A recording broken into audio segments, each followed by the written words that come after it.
ಕೊಡಸಿಗೆ ಅಥವಾ ಕಹಿ ಇಂದ್ರಜವ ದಕ್ಷಿಣ ಭಾರತದ ಕಾಡುಗಳಲ್ಲಿ ಕಂಡುಬರುವ ಸುಂದರವಾದ ಹೂಗಳಿಂದ ಕಂಗೊಳಿಸುವ ಒಂದು ಮಹತ್ವದ ಔಷಧೀಯ ವೃಕ್ಷ.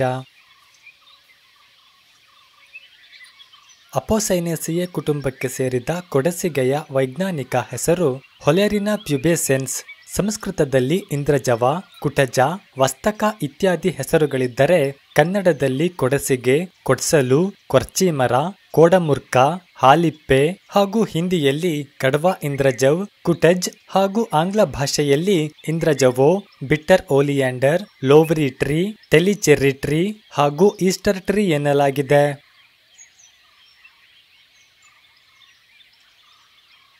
ಕೊಡಸಿಗೆಯ ಮೂಲ ಆಫ್ರಿಕಾ ಆಗಿದ್ದು ಭಾರತ ಸೇರಿದಂತೆ ದಕ್ಷಿಣ ಚೀನಾ, ಮಯನ್ಮಾರ್, ಥೈಲ್ಯಾಂಡ್, ವಿಯೆಟ್ನಾಂ ಹಾಗೂ ಕಾಂಬೋಡಿಯಾದಲ್ಲಿ ಕಂಡುಬರುತ್ತದೆ.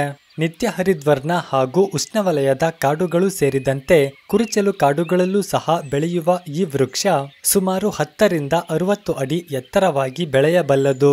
ಮಾಸಲು ಬಿಳಿ ಬಣ್ಣದ ಕಾಂಡ ಹೊಂದಿದ್ದು ನೀಳವಾದ ಶಂಖಾಕಾರದ 14 ಸೆಂಟಿಮೀಟರ್ ಉದ್ದ ಹಾಗೂ 7.5 ಸೆಂಟಿಮೀಟರ್ ಅಗಲವಾದ ಹಸಿರೆಲೆಗಳಿದ್ದು ಈ ವೃಕ್ಷದ ಯಾವುದೇ ಭಾಗಕ್ಕೆ ಗಾಯ ಮಾಡಿದರೂ ಕೂಡ ಬಿಳಿ ಬಣ್ಣದ ಹಾಲು ಹೊರಹೊಮ್ಮುತ್ತದೆ. 5 ದಳಗಳಿಂದ ಕೂಡಿದ ನಕ್ಷತ್ರಾಕಾರದ ನೀಳವಾದ ಬಿಳಿ ಬಣ್ಣದ ಸುಗಂಧ ಭರಿತವಾದ ಹೂವುಗಳಿರುತ್ತವೆ. ನೀಳವಾದ ಹಸಿರು ಕಾಯಿಗಳಿದ್ದು ಬಲಿತಾಗ ಕಾಫಿ ಬಣ್ಣಕ್ಕೆ ತಿರುಗುತ್ತವೆ.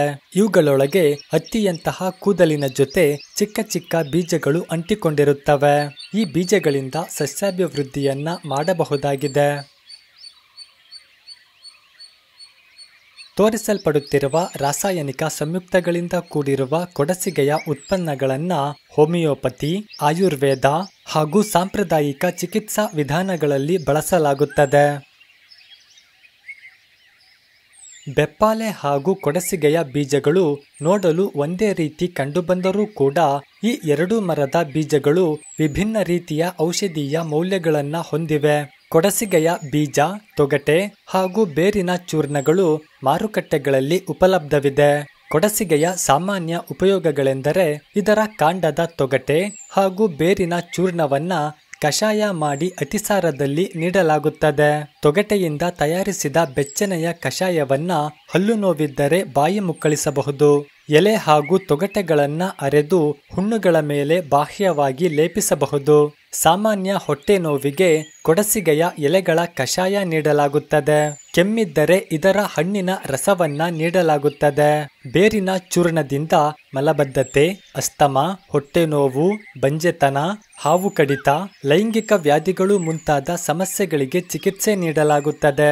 ಇದರ ಉತ್ಪನ್ನಗಳು ಕಹಿಯಾಗಿರುವುದರಿಂದ ಆಯುರ್ವೇದ ತಜ್ಞರ ಸಲಹೆಯ ಮೇರೆಗೆ ಸೇವಿಸುವುದು ಸೂಕ್ತ. ಕೊಡಸಿಗೆಯ ಎಲೆಗಳಿಂದಲೂ ಕೂಡ ಮೆಹಂದಿಯಂತಹ ಬಣ್ಣ ತಯಾರಿಸಲಾಗುತ್ತದೆ. ಇದರ ಹಣ್ಣುಗಳ ಒಳಭಾಗದ ಹತ್ತಿಯಿಂದ ದಿಂಬುಗಳನ್ನ ತಯಾರಿಸಲಾಗುತ್ತದೆ. ಇದೊಂದು ಉತ್ತಮ ಬಾಳಿಕೆಯ ಮರವಾಗಿರುವುದರಿಂದ ಚಿತ್ರಗಳನ್ನ ಕೆತ್ತಿದ ಪೆಟ್ಟಿಗೆಗಳು, ಬಾಚಣಿಗೆಗಳು, ಆಟಿಕೆಗಳು, ಚಮಚ, ಮಣಿಗಳು, ವಾಕಿಂಗ್ ಸ್ಟಿಕ್ ಹಾಗೂ ಪೀಠೋಪಕರಣಗಳನ್ನ ಮಾಡಲಾಗುತ್ತದೆ ಮತ್ತು ಮರದ ತಿರುಳಿನಿಂದ ಕಾಗದ ತಯಾರಿಸಲಾಗುತ್ತದೆ.